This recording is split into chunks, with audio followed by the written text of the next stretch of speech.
بسم الله الرحمن الرحيم.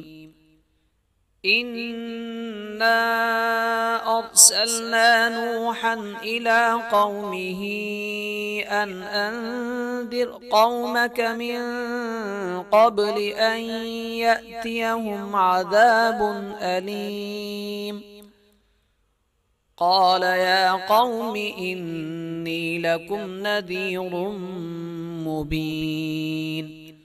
أن اعبدوا الله واتقوه وأطيعون يغفر لكم من ذنوبكم ويؤخركم إلى أجل مسمى إن أجل الله إذا جاء لا يؤخر لو كنتم تعلمون. قال رب إني دعوت قومي ليلا ونهارا فلم يزدهم دعائي إلا فرارا. وإني كلما دعوتهم لتغفر لهم جعلوا أصابعهم في آذانهم واستغشوا ثيابهم وأصروا واستكبروا استكبارا. ثم إني دعوتهم جهارا ثم إني أعلنت لهم وأسررت لهم إسرارا.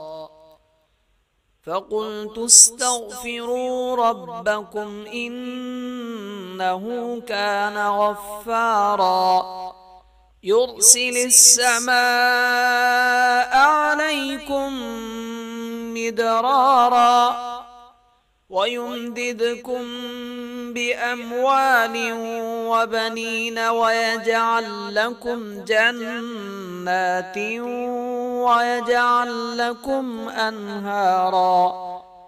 ما لكم لا ترجون لله وقارا وقد خلقكم أطوارا.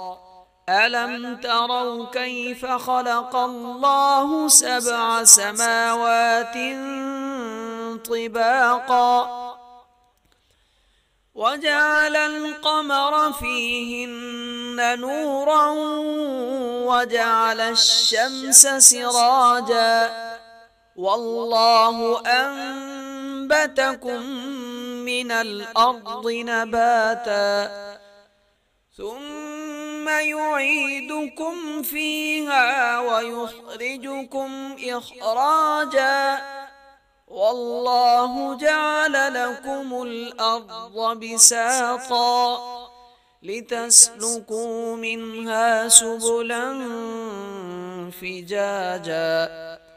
قال نوح رب إنهم عصوني واتبعوا من لم يزده ماله وولده إلا خسارا ومكروا مكرا كبارا.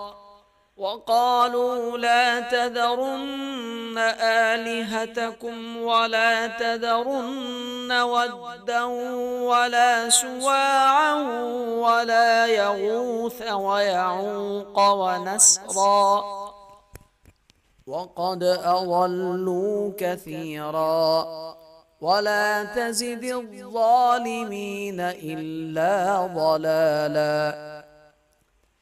مما خطيئاتهم أغرقوا فأدخلوا نارا فلم يجدوا لهم من دون الله أنصارا.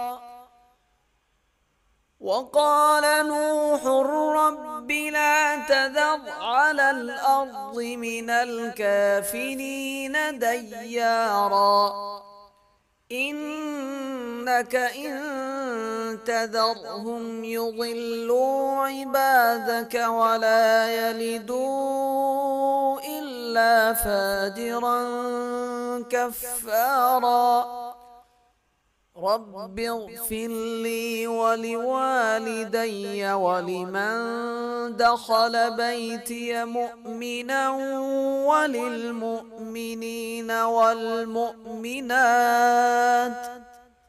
ولا تزد الظالمين إلا تباراً.